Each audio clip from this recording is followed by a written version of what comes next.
A couple of weeks removed from the biggest trade of the NBA offseason, we now have a clear understanding of why it happened. Contrary to popular belief, Karl Anthony Towns' KAT trade isn't about Anthony Edwards. The real reason lies elsewhere, and it's tied to the New York Knicks' long search for a true superstar. For decades, the Knicks have chased the elusive all-caps superstar Joel Embiid, Giannis Antetokounmpo, Donovan Mitchell, but with no success. Their luck changed when they landed Jalen Brunson, who became the focal point of their lineup. Alongside Brunson, the Knicks built around players like Matisse Thybulle, Josh Hart, and Dante DiVincenzo.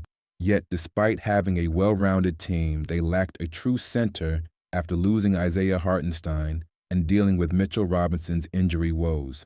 The solution? A bold move to acquire Karl Anthony Towns from the Minnesota Timberwolves in exchange for Julius Randle and DiVincenzo. Breaking up the Nova Knicks core was a tough decision for the Knicks, as the bond between Brunson, Hart, DiVincenzo, and Thybulle was built through years of shared experience. However, the Knicks needed a second star and a true center to compete at a higher level, especially after last year's playoffs exposed their need for a second scorer. Brunson, though excellent, couldn't carry the load alone, particularly with his small frame. Now, let's talk about the centerpiece of the trade, Towns. His ability to shoot threes, 40% for his career, opens the floor for Brunson and helps him take on a more traditional point guard role. Towns is a solid rebounder, averaging 12 boards per game in his prime, though his defense has been inconsistent.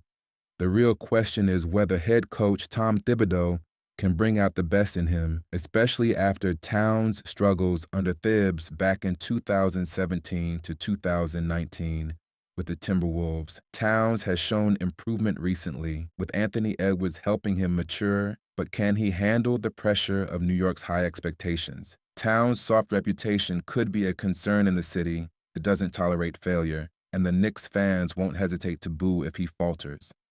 However, even if he struggles, but Towns offers more upside as a borderline star and potential third scorer. On the Timberwolves side, trading for Randle makes sense in some ways, but raises questions. Randle has been a key figure for the Knicks, but struggles with consistency, especially in the playoffs, where his shooting drops to 34%. Randle also has a reputation for poor body language and a tendency to fall apart in big moments. However, his contract, which is manageable for the next few years, could provide some flexibility for the Wolves. The bigger issue for the Timberwolves, though, is that they're still lacking a clear second superstar alongside Edwards. With Rudy Gobert's postseason struggles and no clear path to adding a second star, the Wolves may have sacrificed their chances at a title next season for the sake of cap flexibility and future planning. The Knicks, however, are positioned to compete immediately with Towns on board, and they might just make a run at the top seed in the East. Ultimately, while the Timberwolves might have taken a step backward in the short term, they have one of the league's most promising players in Edwards, who could carry the team to new heights. For the Knicks, this trade is a crucial move toward their championship aspirations. Whether or not Towns fully lives up to the pressure,